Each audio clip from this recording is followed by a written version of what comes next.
За цугаараа амар мэнд байцгаана уу. Өнөөдөр 2025 оны 5 сарын 11-ний Нямгараг бүтэнсэ өдрөө. Тэгэд өнөөдөр дасгалаа хийгээд бас нэлээд улааж хөдөрсөн байна.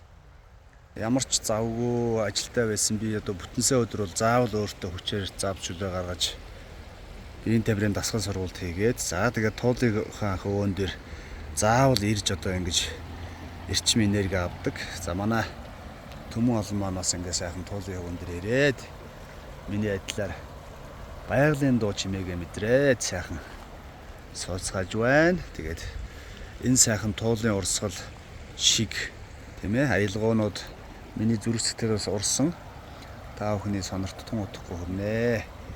Өнөөдөр бол туулын урсгал нэлээд хүчтэй ширүүн байна. За тэгээ бүгдээрээ амралтын өдөр ая тухтаа сайхан өнгөрүүлээрэ. Бүгдэнд нь амжилт хүсье.